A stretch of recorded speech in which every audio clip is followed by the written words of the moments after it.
सभी दोस्तों को नमस्कार। स्वागत है आपका आपके अपने YouTube channel all DTS solution पर। ये 3 MPG4 सेट हमारे पास आए हैं कान्हा जी की नगरी मथुरा से, जिसके अंदर एक सेट हमें ऐसा मिला जिसका फॉल्ट हम आप लोगों के लिए शेयर करे बिना नहीं रह पाए। तो उस सेट में क्या फॉल्ट था उसी को आपको दिखाएंगे और आपको कुछ ना कुछ समझाने की कोशिश करेंगे कि MPG4 जब डेड कंडीशन में आपके पास भी आ सकता है तो उसको कैसे आप वोल्टेज चेक करते हुए ठीक करेंगे। तो ये है वो सेट, और इस सेट के साथ आए हुए एडाप्टर से ही मैं इसको चलाऊंगा। पहले एडाप्टर मैंने लगा लिया है, देखिए उसमें LED भी जली हुई है, और इसी की ही लीड को मैं इसमें कनेक्ट करूंगा। कोई डिस्प्ले अभी तक नहीं है और एडाप्टर की लाइट भी बंद हो गई है, और जैसे ही हम इसमें से ये कनेक्टर निकालेंगे LED जल जाएगी, यानी 12 वोल्ट इसमें शॉर्ट है। अब अपनी सप्लाई से भी इसे चेक कर लेते हैं एक बार।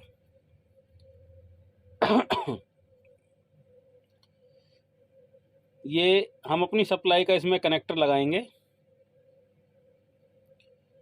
और हमारी जो 12 वोल्ट की सप्लाई है उस पर LED लगी हुई है, उससे ये कंफर्म हो जाता है कि हाँ पावर सप्लाई ऑन हो गई है। लेकिन यहाँ पे कोई LED शो नहीं हो रही, लेकिन जैसी लीड निकालेंगे ये LED हमारी जल जाएगी, यानी 12 वोल्ट प्रॉपर शॉर्ट है, ये क्लियर हो गया। अब इस कंडीशन में क्या करें, मैंने पहले भी दिखाया था, एक TFT 17 इंच का TFT, उसकी सप्लाई से आप 5 वोल्ट निकाल लें। इस तरीके से TFT की सप्लाई में मैंने एक 5 वोल्ट का USB कनेक्टर बनाया हुआ है। LED देखिए जल गई है, पावर मैंने दे दिया उसको, और अब ये USB कनेक्टर मैं इस USB कनेक्टर में लगा दूंगा। तो 12 वोल्ट शॉर्ट है। अब ये देखिए 5 वोल्ट पे भी ये LED हमारी ब्लिंक करने लग गई, यानी 5 वोल्ट भी शॉर्ट है, यानी 12 वोल्ट भी शॉर्ट है और 5 वोल्ट भी शॉर्ट है। तो इन दोनों वोल्ट जो की शॉर्टिंग कैसे निकालेंगे उसी को दिखाना है इसमें। तो ये USB शॉर्ट से भी आ सकता है, पैनल शॉर्ट से भी आ सकता है, दोनों कनेक्टर निकाल दें। अभी भी ब्लिंक है। तो अब इस कंडीशन में क्या करें, तो सबसे पहले जो हमने इसमें पैनल के USB के कनेक्टर निकाले थे उनको वापस लगा लें। उन दोनों कनेक्टरों से कोई इसमें शॉर्टिंग नहीं है। और जो 5 वोल्ट का रेगुलेटर लगा हुआ ये वाला, इसको छुटा दें। अगर रेगुलेटर ठीक होगा तो दोबारा लगा देंगे, लेकिन फॉल्ट कंफर्म करने के लिए हमें ये काम करना ज़रूरी होगा। और अगर इसके छुटाने से 5 वोल्ट की शॉर्टिंग ओके हो जाती है तो ये रेगुलेटर ख़राब है 100%।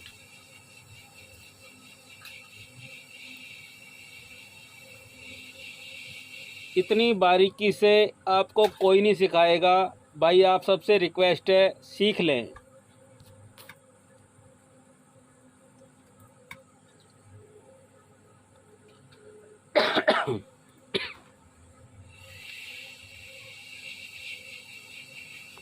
इस रेगुलेटर को बिना छुटाए कुछ भी पता नहीं लगेगा। ये देखिए रेगुलेटर छुटा दिया, 5 वोल्ट की हमारी सप्लाई में LED जल गई, यानी कि 5 वोल्ट जो शॉर्ट है वो इस रेगुलेटर की वजह से शॉर्ट है, और सेट भी हमारा ऑन हो गया, पैनल पे डिस्प्ले आ गई।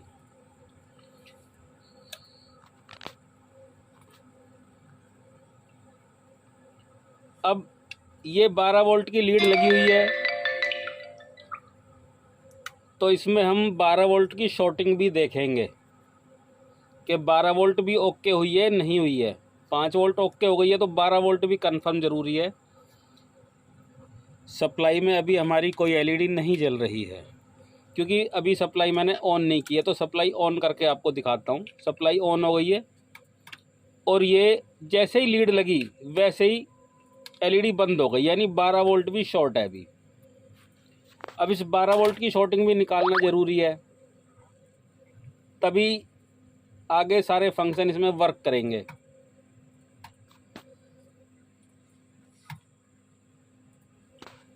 तो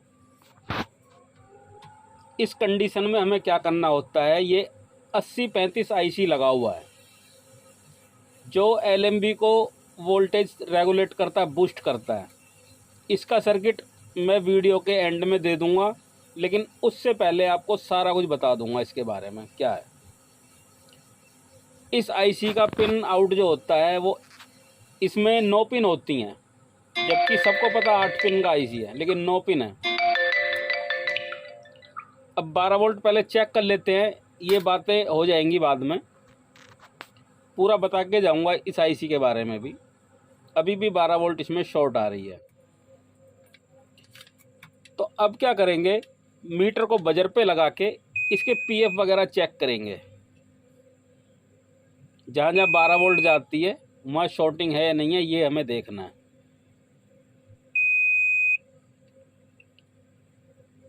यहाँ पे ठीक है, सिर्फ एक ही पीएफ शॉर्ट है 12 वोल्ट का। इस 12 वोल्ट के पीएफ को भी छुटा देंगे हम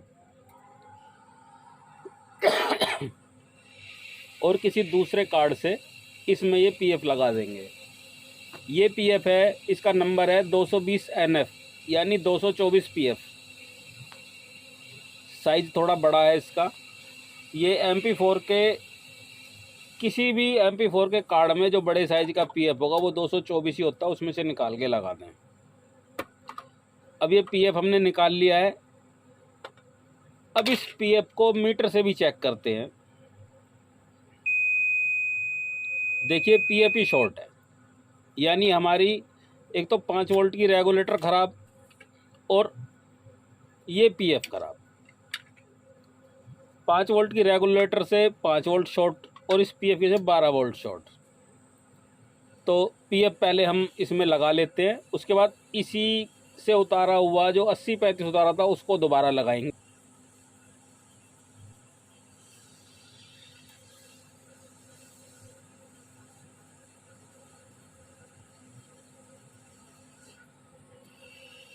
बड़े ध्यान से लगाएं। और दोस्तों खास रिक्वेस्ट है, वीडियो पूरा देखें, उसी में पूरी जानकारी आपको मिलेगी, इसकी बिल्कुल ना करें। और अब ये 8035 भी जैसे हमने उतारा था उसी कंडीशन में वापस लगा दूंगा। इस 8035 आईसी की 9 पिनें होती हैं, लेकिन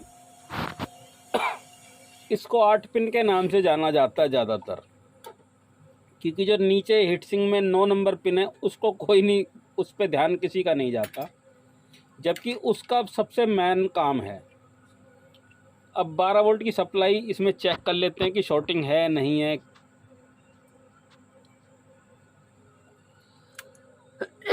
बारह वोल्ट की एलईडी हमारी जल गई है, शॉर्टिंग हमारी निकल चुकी है।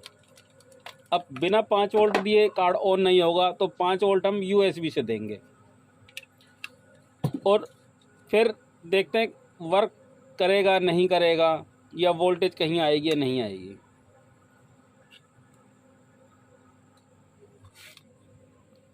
सेट हमारा ऑन हो गया सब कुछ। और अब इसमें टीवी की वायरें लगाएंगे पहले और केबल की वायर लगाएंगे।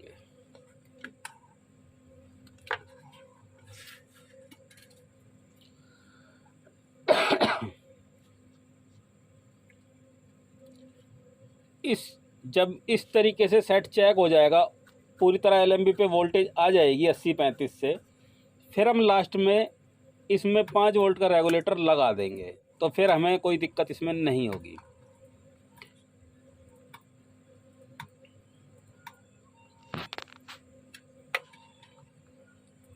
तो अब सेट हमारा ऑन हो गया, तो अब हम इसमें 5 वोल्ट का रेगुलेटर लगाएंगे।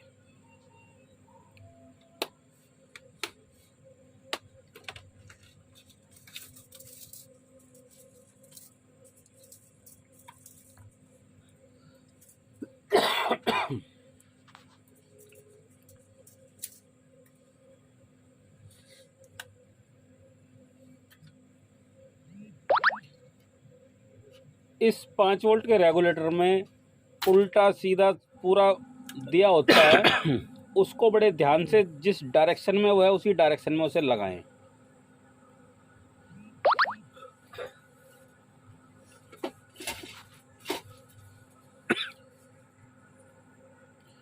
तो दोस्तों ये 5 वोल्ट का रेगुलेटर भी हमने इसमें लगा दिया। यहाँ पे वीडियो थोड़ी स्किप कर दी थी कि ज़्यादा दिक्कत हो रही थी काम करने में। अब इसमें सॉफ्टवेयर अपडेट करेंगे यूएसबी से, क्योंकि इसमें रिमोट ही कोई और चल रहा है, तो रिमोट को एक्यूरेट रिमोट चलाने के लिए सॉफ्टवेयर बदलना पड़ेगा इसमें।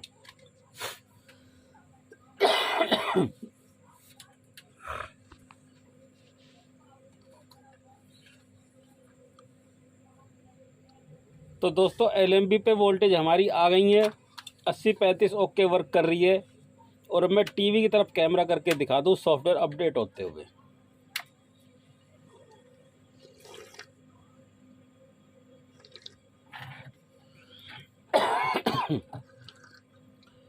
सॉफ्टवेयर अपडेट हो चुका है, टीवी पे डिस्प्ले आ चुकी है।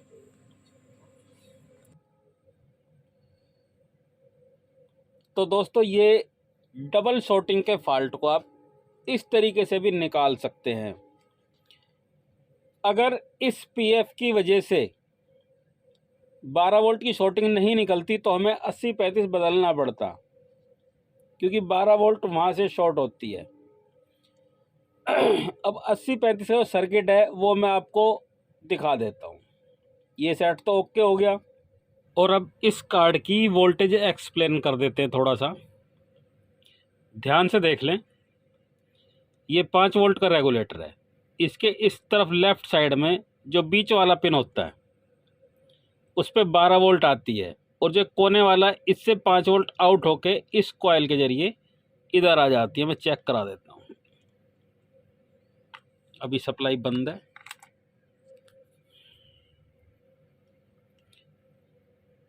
ये देखिए, और इस डायोड के थ्रू इस 3.3 के रेगुलेटर पे वोल्टेज पहुंचती है, तो यहाँ 3.3 आएगी। उसके बाद ये रेगुलेटर 1.8 का लगा होता है, तो इस पर 1.8 आएगी। एक ये रेगुलेटर लगा हुआ 1.2 जो वोल्टेज बनाता है, 1.1 1.2, तो इस कॉइल से आउट होके वोल्टेज हमें आगे मिलती है। ठीक हो गया यहाँ तक। अब इस EEPROM के 8 नंबर पिन पे 3.3 वोल्टेज मिलेगी, और 1 नंबर पिन पे भी 3.3 मिलेगी। बिल्कुल MPG2 की तरह है सारा कुछ। और कभी कभी पैनल में डिस्प्ले नहीं आती, बाकी सब कुछ चल रहा होता है, तो ये कॉइल इसका यहाँ से ख़राब हो जाता है। इस पर 3.3 क्रॉस होती है। अब आ जाते हैं 80-35 पे। जो 12 वोल्ट हमारी यहाँ से निकलेगी वो सीधा 1 नंबर पिन पे आएगी यहाँ, और 2 नंबर पिन जो है इसका ये LMB के लिए आउट करेगा। और जो 3 नंबर पिन है वो बूस्ट पे आएगा, बूस्ट करेगा वोल्टेज। तो 3 नंबर पे मैं एक बार वोल्टेज चेक कराता हूँ। 20 देखिए बूस्ट वोल्टेज यहाँ बन रही है। और ये 4 नंबर जो ये इसकी फीडबैक का काम करता है ऑपरेटिंग के लिए। अब 4 पिनें हो गई, तो 5वीं पिन यहाँ इधर इस तरफ आएगी। इस पे आपको 12 वोल्ट मिलेगी, जो कि इस IC को वर्क, इस इधर का सर्किट अलग है, इधर का सर्किट अलग है, तो इधर के सर्किट को वर्क कराने के लिए 12 वोल्ट यहाँ मिलेगी। ठीक है जी। उसके बाद 6 और 7 पिन जो हैं ये स्विचिंग का काम करती हैं, यानी 12 वोल्ट 18 वोल्ट। यहाँ से जो 6 नंबर और 7 नंबर पिन को इस मैनेज से सिग्नल मिलता है फ्रीक्वेंसी के हिसाब से, और उसी हिसाब से ये 1 और 2 3, तो 3 नंबर जब हॉरिजेंटल सिग्नल आएगा तो इससे कनेक्ट हो जाएगी, और 12 वोल्ट का सिग्नल वर्टिकल आएगा तो इससे कनेक्ट हो जाएगी। ये ऐसे स्विचिंग करती है। और ये 8 नंबर पिन जो है ये 22K, आपने देखा होगा फ्रीक्वेंसी में 22K ऑन ऑफ होता है, तो ये 8 नंबर 22K का काम करती है। और इस IC के नीचे जो हीटसिंक है वो पूरे इस प्रोसेसर का ग्राउंड है। अगर वो ग्राउंड नीचे टच नहीं होगा 9 नंबर पिन, तो ये IC प्रॉपर वर्क नहीं करेगी। और अब इसका सर्किट में मैं आपको दे देता हूँ, उसके हिसाब से आप थोड़ा खुद भी समझ जाएंगे अपना आप। तो दोस्तों ये सर्किट हैं, 2 सर्किट आपको दे रहा हूँ, और वीडियो कैसी लगी इसके बारे में कमेंट में ज़रूर करें। नमस्कार।